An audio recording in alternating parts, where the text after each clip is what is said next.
Jadi gitu. karyawan kontrak pun jenis atau macamnya itu banyak. Banyak.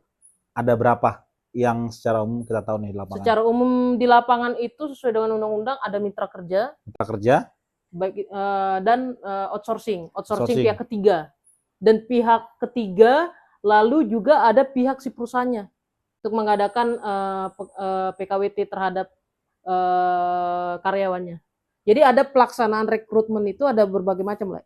Jadi ada sisi rekanannya untuk sumber daya manusianya dia, ada rekanan vendornya untuk menyediakan sumber daya manusianya, itu outsourcing. Nah, sifat outsourcingnya ini bisa menjadi mitra kerja juga. Lalu di sisi internalnya si perusahaan ini juga bisa melakukan rekrutmen dengan melaksanakan program PKWT itu sendiri. Jadi Gitu. kita pelan-pelanin, Le. Yang dimaksud dengan mitra kerja itu apa? Sama aja pekerja waktu tertentu PKWT. Bedanya sama outsourcing? Itu cuma pelaksanaan treatmentnya aja lah yang berbeda lah. Jadi kalau mitra kerjanya ini mungkin dia bisa berlandaskan sebagai karyawan si pelaksana pihak ketiga, namun dia dipekerjakan di rekanannya si vendor ini. Jadi contohnya gini, perusahaan A melakukan kerjasama dengan perusahaan B. Betul.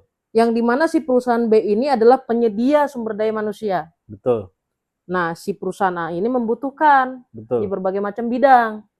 Melakukan kontrak kerjasama lah antara perusahaan A dan perusahaan B. Oke. Disanggupilah oleh perusahaan B. Betul. Nah, lalu dicarikan sumber dayanya. Betul. Nah, lalu ini treatmentnya itu ada dua jenis, Le. Treatmentnya yang dilakukan perusahaan B ini. Ada outsourcing, ada mitra kerja. Oke. Nah, perbedaannya apa? Ya perbedaannya di dalam kontraknya. Kontrak kerjanya mereka, baik sisi individu dengan perusahaan B ini, di dalam muatan dari kontraknya tersebut. Apa di sana judulnya adalah mitra kerja atau outsourcing. Nah, lalu sistem penggajiannya ini bisa jadi karena kita nggak tahu nih perjanjian dengan perusahaan A dan perusahaan B seperti apa. Bisa jadi sistem penggajiannya si perusahaan A ini menggaji sesuai dengan orderannya mereka, sesuai dengan perjanjian, dikirim ke perusahaan A melalui rekeningnya, lalu perusahaan B ini mentransfer pribadi-pribadi yang si sumber daya manusianya ini, si karyawan outsourcing maupun mitra kerjanya ini, seperti itu. Oke, jadi dari Laidani tadi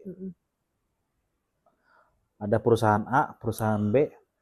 Si A ini kalau yang saya tangkap secara gampangnya bisa menyediakan gaji untuk 100 orang dengan berbagai macam posisi. Contoh bagian legal, bagian keuangan atau bagian produksi sekian juta. Tapi nanti diserahkan untuk rekrutmennya kepada pihak si B untuk mencari sumber daya manusia seperti itu. Betul. Tapi apakah ini selalu berlaku di zaman sekarang atau hanya ada di perusahaan tertentu aja, Le?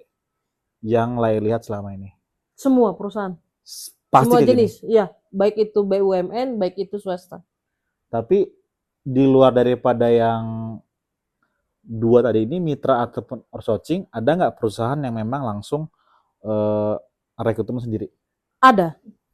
Ada internal mereka. Internal perusahaan kan? Betul. Dari kacamata Le, lebih baik yang mana? Tadi Le, semuanya itu baik menurut saya. Tapi yang secara sosialnya saja diakui atau tidaknya itu ya langsung saja rekrutmen internal. Kalau menurut saya lebih bagusnya karena itu diakui dari sisi perusahaan. Tapi kalau rekrutmen dengan pihak ketiga, tadi macamnya banyak. Ada potongan gaji, ada juga tidak dipotong tapi disesuaikan dengan kemampuan dari si perusahaan yang menerima si buruhnya tersebut, si karyawannya tersebut gitu. Jadi macam treatment Le.